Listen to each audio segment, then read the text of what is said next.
ఇప్పుడిప్పుడు మీరు చూస్తే మళ్ళీ 9 నెలల్లో 3 నెలలు మా అకౌంట్లో లేదు, ఇప్పుడు 9 నెలలు వేసాం, మొత్తం స్ట్రీమ్ లైన్ చేసాం. 12.02%, second highest growth rate in the country. I'm very happy for that.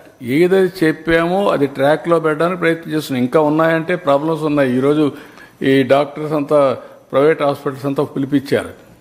మేమంతా కూడా నిలిపేస్తాం ఆరోగ్య సేవలండి. వాళ్ళకి డబ్బులు ఇవ్వాలి, కానీ మా ఫైనాన్స్ సెక్రటరీ ఎక్కడ సార్ డబ్బులు ఉంటాడు.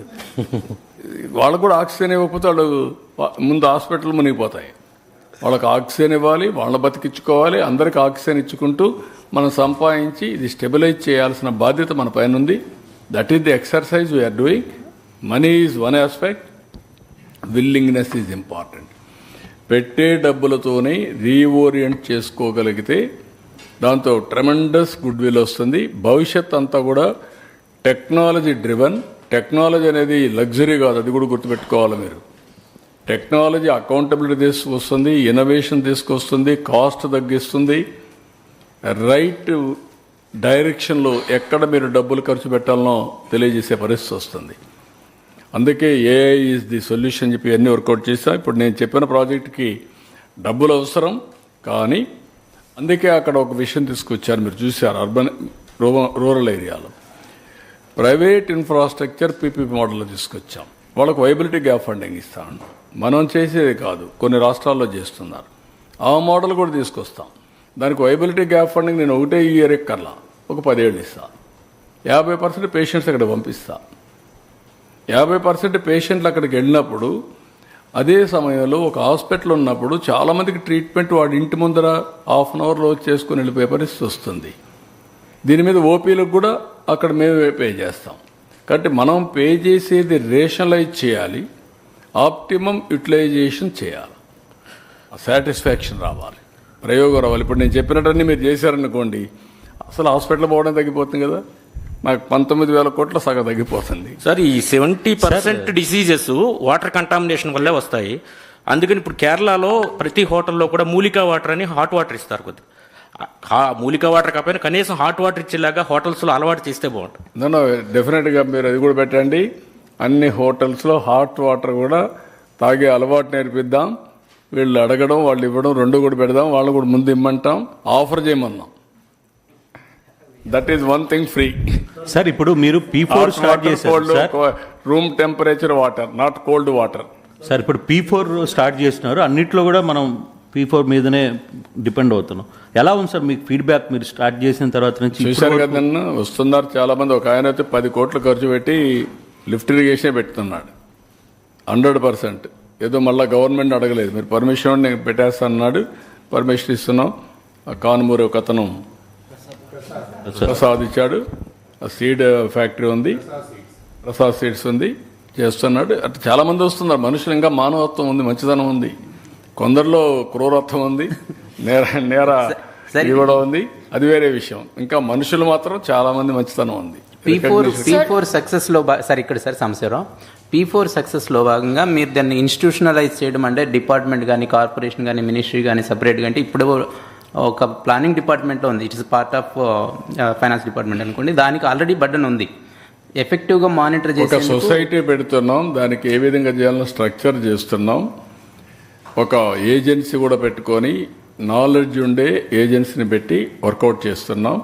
కొంతమంది ఈ కాన్సెప్ట్ నచ్చి వాలంటరీ కూడా వచ్చి మేము సహకరిస్తామని చెప్పి వస్తున్నారు. It is a new concept all together. ఇంతవరకు ఎక్కడ లేదు ఇది. P3 ఉంది. అదే మాదిరిగా చాలామంది చారిటీ చేస్తున్నారు. నాన్ ప్రాఫిట్ ఆర్గనైజేషన్ చాలా వచ్చాయి. ఎన్విరాన్మెంట్, ఆర్ఫనేజ్, లేకుంటే పాపులేషన్, పావర్టీ, ఎడ్యుకేషన్, హెల్త్, ఇలాంటి చాలా ఏజెన్సీలు వచ్చాయి. కానీ అన్నింటికంటే దీంట్లో స్పెషాలిటీ ఏంటంటే ప్రజల్ని ఒక ఆస్తిగా భావించి హ్యాండ్ హోల్డింగ్ చేయడం అనేది, పూర్ పీపుల్ని చేయడం అనేది దాంట్లో ఉండే ప్రత్యేకత. మీరు చూసినప్పుడు టాప్ 10%, HNI టాప్ 10, బాటమ్ 20%. ఇద్దరికి మ్యాచింగ్. ఇద్దరిని తీసుకొచ్చి ఒక ప్లాట్ఫామ్ కింద పెట్టి నేను నిన్న చూశాను. ఒక ఎస్సీ కుటుంబం, 2 పిల్లలు. నేను అడిగాను ఏం కావాలి అని. వాళ్ళకి అడగతానే 5వ తరగతి చదివే అమ్మాయి నేను డాక్టర్ కావాలి, 7వ తరగతి చదివే అబ్బాయి నేను ఇంజనీర్ కావాలి. ఒక ఫ్యామిలీలో 2 పిల్లలు అన్న చెల్లి, ఒక ఇంజనీర్ ఒక డాక్టర్ కావాలని.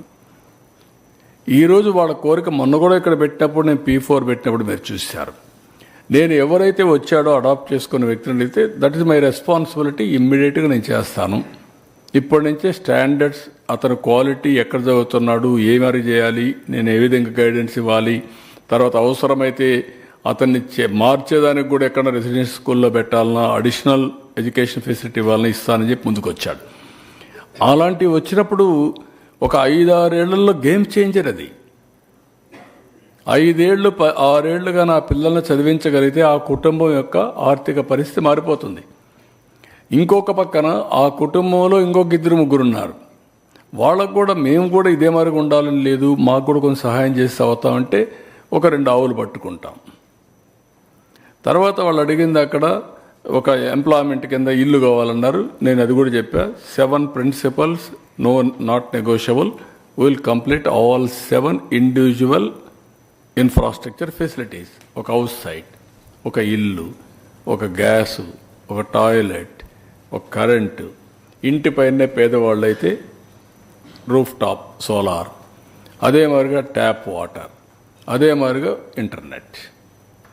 ఈ 7 ఫెసిలిటీస్ ఇచ్చినాక ఇంకా వాళ్ళకి ఏమున్నాయి? Economic activity. రెండోది విలేజ్లో ఏం కావాలి? ఒక సిమెంట్ రోడ్, అదే మరి ఒక డ్రైనేజ్, స్ట్రీట్ లైట్స్, వేస్ట్ ఏదైతే ఇంటి దగ్గర వచ్చే solid waste management, liquid waste management, ఈ 2 చేయగలిగితే విలేజ్ పనులు అవుతాయి. దెన్ యాక్టివిటీ ఏంటి? మేజర్ యాక్టివిటీ ఆర్థికంగా పైకి తీసుకురావడం. నేను అందుకే మళ్ళీ చెప్తున్నా, ఆర్థికంగా పైకి తీసుకురావడం అనేది ఏదో దానం చేయడం కాదు, ఆ ఇంట్లో ఉండే వ్యక్తుల్ని ప్రయోజకులు చేయడం. మీరందరూ ఉన్నారు ఇక్కడ, ప్రెస్ అంతా ఉన్నారు ఇక్కడ. నీతో పుట్టిన వాళ్ళందరూ నీ మారిగా పనిచేయగలుగుతున్నారా? ఐఎమ్ ఆస్కింగ్ స్ట్రైట్కి వస్తాను. మీకంటే బాగా కూడా పనిచేయచ్చు. ఒకే తల్లికి పుట్టారు, ఒకే కుటుంబం, కానీ ఒక్కొక్కరు మోల్డ్ చేసుకున్న విధానం, వాళ్ళు వేసినటువంటి అడుగు వాళ్ళ జీవితాలు మార్చేసింది. అదే సమయంలో ఒక ఊర్లో ఉన్నాం, ఆ ఊర్లోనే పుట్టారు, మనతోనే పుట్టారు, మన చిన్నాన్న బిడ్డలో, పెద్దనాన్న బిడ్డలో, మన ఓన్ బంధువులు, రక్త సంబంధికులు ఎక్కడున్నారో అక్కడే ఉన్నారు వాళ్ళు. వై? మనకు వచ్చిన అవకాశాన్ని స్టెప్ బై స్టెప్ ముందుకు పోగలిగాం. ఆ సరైన సమయంలో సరైన సలహాలు కూడా మనకి ఇవ్వగలిగారు, మనం తీసుకోగలిగాం, లేకపోతే మనమే ఆలోచించగలిగాం. వాళ్ళు చేయలేకపోయారు, అందుకే అక్కడే ఉన్నారు. అందుకే ఆ సరైన సమయంలో సరైన సలహాలు కానీ హ్యాండ్ హోల్డింగ్ ఉంటే వాళ్ళు కూడా పైకి వచ్చే అవకాశం ఉంటుంది. నేను రామోజీరావు గారిని చూసేవాడిని. రామోజీరావు గారితో చదువుకున్న వ్యక్తి మన ఎండీగా పనిచేసినటువంటి రామ్మోహన్ రావు టీచర్. ఇతను టీచర్గా చేరాడు. రామోజీరావు గారు ఢిల్లీకి వెళ్ళారు, అక్కడ ఉద్యోగం చేశాడు. ఉద్యోగం నచ్చకుండా హైదరాబాద్కి వచ్చాడు. అప్పుడే స్టార్ట్ చేశాడు బిజినెస్ అన్నీ. తర్వాత పేపర్ పెట్టాడు. అప్పుడు రమ్మంటే ఇతను రాలా బిగినింగ్లో. నాకెందుకండి మీతో వచ్చి ఉండే ఉద్యోగం పోతుందంటే, కాదా నువ్వు రా అని చాలా ఫ్రెండ్స్ గారు పిలిచాడు. వచ్చాడు. వస్తే అతను ఈయనతో కలిసి ఎండీ అయ్యాడు. అదే అతను ఉన్నట్టు టీచర్గా రిటైర్ అయ్యాడు. అవకాశం ఇవ్వడం, అవకాశాన్ని అందిపుచ్చుకోవడం, మనిషిలో ఉండే నైపుణ్యాన్ని పెంచుకోవడం, దిస్ ఈజ్ లైఫ్. ఆ లైఫ్కే P4. కొంతమందికి అర్థం కాకుండా ఏదేదో మాట్లాడుతున్నారు.